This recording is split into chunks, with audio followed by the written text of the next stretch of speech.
Alright guys, so here we are for the fourth round of the F1 2015 modded career mode. This is the Bahrain Grand Prix, and as promised, I'll be doing a 100% race for this round. So before I get into things, I'm hosting a Q&A very soon, so if you have any questions for me, then make sure you leave it in the comment section below.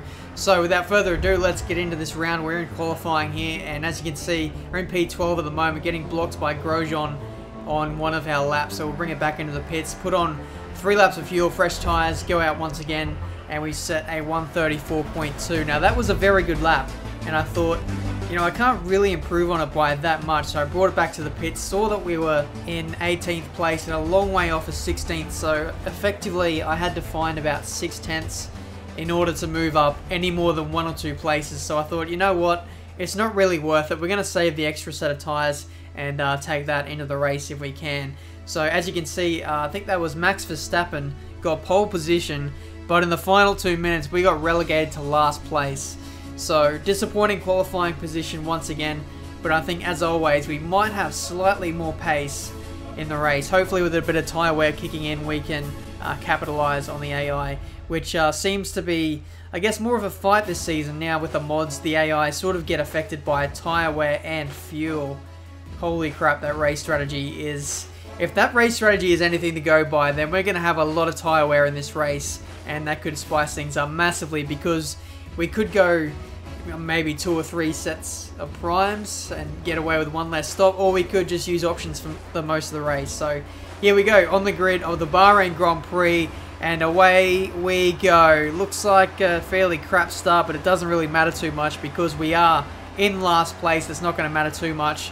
But we're going to move to the outside now. Look at everyone going defensive into turn 1. Very opportunistic of the entire field there. We're going to try and find a way round the outside. I think we got caught up on a auto spin curb there, so that was very interesting. It's going to overheat our tyres and not do our tyre wear too well. The Sauber closing in on us. That was Ericsson. The gap was closing, and we just made contact with his left rear tyre, just like we did to Vettel in the last round at China. But anyway, going through turn 4 now, Bottas going very slowly. The traffic is always an issue on the first lap, so we need to try and find our way around if we can, going around the outside of the Williams cars, and we can't quite get back past Massa, but we got the inside now and into P13. So good start so far. Started last, we're in 13th. Let's just calm it down now, get a feel for our car and what it's doing. How it feels on heavy fuel. It actually feels not too bad, actually. For some reason, oh my god, autospincurb.com. That has completely sent us flying there. We dropped, what, 3 positions there? 4 positions now. So, yeah, the curbs on this game can be absolutely deadly, especially this track and Abu Dhabi. I don't know what the deal is with the desert tracks, but it's really bitten us here on this first lap. As I was going to say before, the car actually feels pretty good on heavy fuel, so that's actually one thing we can take into this race with a bit of confidence as we go up the inside of Bottas there into P16. So as you can see, the midfield is very clustered there from about, I don't know, 6th all the way to 16th, or to last really, because there's just a massive train going up the inside of Maldonado. We squeeze him off the track there, but we give him a bit of space on exit, and it's game on again. But looks like we actually have a decent amount of straight line speed there against Maldonado, so very interesting scenes there. We were struggling quite a bit at China for the straight line speed. Is it quite the case this round again? I think it is, especially on the start-finish straight. The AI really do pull away from me, but we got the inside of Massa, and that's us up into P14. So fairly good start so far. I'm going to ask you guys to make a prediction where you think we're going to finish in this race. Leave it in the comments section down below, and don't cheat. I'll know if you're cheating. But anyway, lap 4 we can see we're getting around the outside of Stevens there, who was on a set of prime tyres. I think the prime tyres are going to be a lot slower compared to the options, especially at this round, just with the way that the temperatures work and everything. But either way, we can see now we're trying to find a way around Perez. The train really in front of us is still there, so it's allowing us to sort of stay with these cars as we go up the inside into the middle sector. Right-hander, we can see, I think the DRS is sort of keeping us in the game here, because we don't exactly have the straight line speed of everyone else, because they do have Mercedes performance cars. You know, we're quick enough in the middle sector. That's where we get most of our lap time from. This Red Bull really does have good I don't know, chassis balance, and it allows us to really take corners very well. And as such, I think the tyre wear is a little bit better, I don't know, compared to the AI. I'm not too sure, that might just be the mod though. But anyway, lap 6, we can see Rosberg going defensive into that corner. He was, I don't know, I think he was getting overtaken by someone and he was going very slow there. So anyway, lap 7, we can see Nazar going up the inside of Mary, who's going very, very slowly there. I believe Nazar started in, what, P16 or something like that, because he's overtaken a lot of cars and he's just continuing to move forward in this race. He's essentially made this race so much easier for us because he's been pulling all the moves on all the cars in front of us and they've been going slowly and we've just been, you know, following him through. And here he goes again. Felipe Nasr up the inside of Carlos Sainz Jr. into turn 1, and we've taken him as well. So, yeah, thank you, Nasr. He definitely deserves like a man of the match or driver of the day because his drive so far has been absolutely fantastic, and he's still continuing to motor on along in this race. But unfortunately for him, though, this is the first time he doesn't have DRS, and now we've overtaken him, and that's us up into P7. So this is going to be a very interesting ding-dong battle here now as we pit on lap 13 for a set of primes now. We'll be going on to a set of primes now to, I guess, get the slow tyre out of the way and gauge which sort of strategy we should go on for the rest of the race. But as I was saying before, this battle between myself and Nazar, I think it's going to be very interesting because the Sauber has a lot of straight line speed. You know, we're faster in the middle sector. I think we could be interchanging a lot of positions for the rest of the race. I believe we've been battling with Saubers a lot this season, so for that to continue on again, I think it's going to be pretty fantastic. But anyway, 2 laps later, we can see Ricciardo and Nazar have made their stops. And that was so damn quick after I made my pit stop. They've actually jumped me. So, very good tyre wear from those 2 guys. We are, of course, on the slower tyre. I'm not too sure about Nazar, though. He might be on the primes, too. So, this is where the race is going to get pretty interesting as Nazar is on the attack once again. He's getting past Ricciardo. Ricciardo on the options, getting overtaken by Nazar on primes. Wow. So very interesting scenes here so far. The battle continues between myself and Nazar, but unfortunately he, I don't know, put on the jets or something because he's just absolutely streaking away at the moment. He's about 3 or 4 seconds up the road at least. As lap 23, I think that was Carlos Sainz Jr. just completely outbraking himself into the first corner. He was trying to make a move on me, but I think he might have, one, either missed his braking zone or 2, had a potential brake failure there. I'm not too sure, but he's still in the race at the moment on lap 25.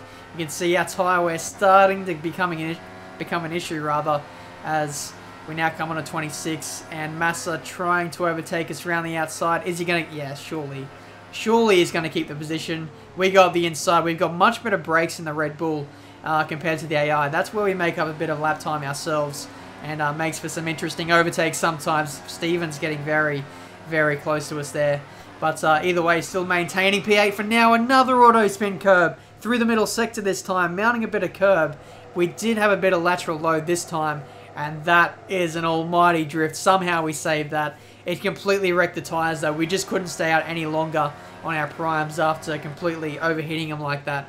So time to come in, option tyres, and unfortunately Ricciardo came in at the exact same time, so he's going to get held up in the pits. We're getting a front wing change, but I'm not too sure why that's happening because we didn't have a damaged front wing at all. Maybe it was a mistake from the Red Bull crew changing Ricciardo's front wing maybe, and as you can see on the screenshot, that was our front wing. We still had both elements of it still on the car, so that was very, very interesting. I assume that is either a glitch or a mistake from the Red Bull pit crew there, so Ricciardo is going to continue on with the damaged front wing. We lost, what, 3 or 4 seconds because of that changed front wing, and now we almost got jumped by Valtteri Bottas. We did get jumped by Felipe Massa though, so very costly pit stop there. Hopefully we can continue to move forward and get back to the positions that we lost in that pit stop phase. But anyway, coming into turn 1 now, we get past Massa, and now lap 39.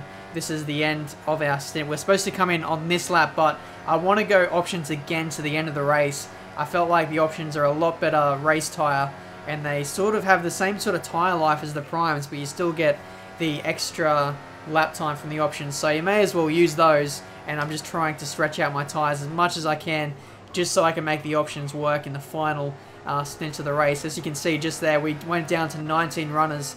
I believe Roberto Merri just retired from the Grand Prix, or he crashed it. I'm not too sure what the issue there was for him. So lap 43 now coming on for our final pit stop of the race. And we should be around about P7, P8, something like that. But now we have a safety car exactly 1 lap later than when Merri retired the car. So this is going to be very interesting now. Some cars are on options like me. I think we're going to be pretty quick for the remainder of this race. Others on primes, and they might be struggling a little bit. But for us, we actually struggled quite a bit for tyre wear, and we might see that happening again. So what we need to do now is gain a lot of positions early if we can, and then I think at the end of the race we might be defending whatever position we have. This is going to be very fascinating. Will we be able to overtake cars with our slower straight line speed? I don't know, it's going to be interesting. I'm not too sure where we're going to finish, but it's going to be very exciting to find out. And away we go, green flag running here for 10 laps left to go in this race. We can see Ericsson, decent amount of straight line speed. Everyone is sort of back even again in terms of their fuel. So everyone's going to be pushing quite a bit at this late phase of the race. Ericsson making a slight mistake there on lap 48. This is the first time since the safety car period, almost 2 laps ago, that we've even had an opportunity, and now we've taken it up into P6 now. Next up is Grosjean, and there's a massive train. They're very, very close together there. We can see they're getting pretty feisty. Grosjean actually slowing down there in order to avoid hitting Max Verstappen there. So that's promoted us up into P5 now. Verstappen, Hulkenberg and Hamilton all getting very feisty now coming into turn 1. They're slowing each other up quite a bit as Alonso sets the fastest lap of the Grand Prix. Is he in the lead? I'm not too sure though. We'll have to wait and see though if we can overtake a few more cars. That's a double overtake into turn 4. Hulkenberg is possibly going to try the switchback. No, he doesn't. We just cover him off there on the exit of turn 4. And now lap 49, we're catching up to the back of Hamilton. We can see the race lead. I'm not too sure who it is. They're about 3 or 4 seconds up the road. We need to dispatch of Hamilton right now in order to have any chance of winning this race. We can see we're in the slipstream there, and there we go, back past him. He is on the prime tyres, so that's why he's a bit slower.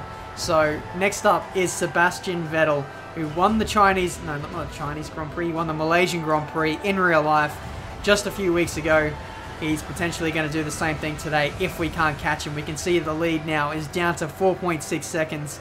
He's slowly starting to stretch that out now, out to 5.2 seconds now, as our tyres now starting to go out the window. We can see Max Verstappen behind us has all of a sudden found pace, and now he's possibly going to overtake us now in the slipstream, trying to hold it around the outside. Can he make it stick? He's a long way back, but we have pretty poor traction there. Now Verstappen, he's going to have better traction on the exit of turn 2, and he's got us for P2. Unfortunately, lads, we won't be winning this race, but we're going to try and hold on to P2 if we can. Back up the inside into turn 4. It's a very poor exit. We don't have any traction at all, and Verstappen just goes clean around the outside into P2. So now what can we do in response to Ericsson? He's in P4 at the moment, right behind us. I think we might just about hold him off in this race. Sebastian Vettel has won. Verstappen, fantastic drive for P2. And us, though, we're going to come home for our second podium of this season.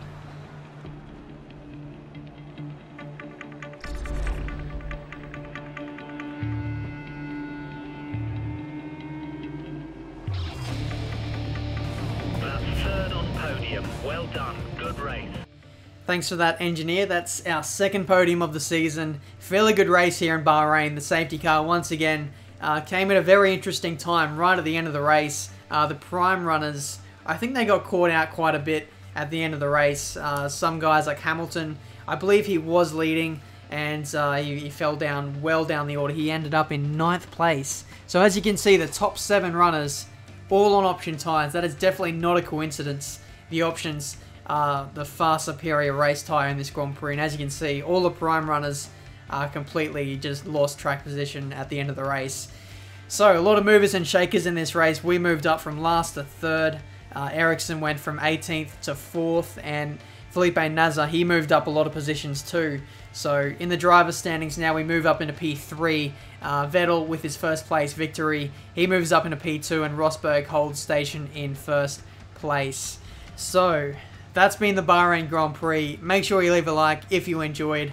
Also, if you have any questions for a Q&A coming up, make sure you ask them in the comments section below.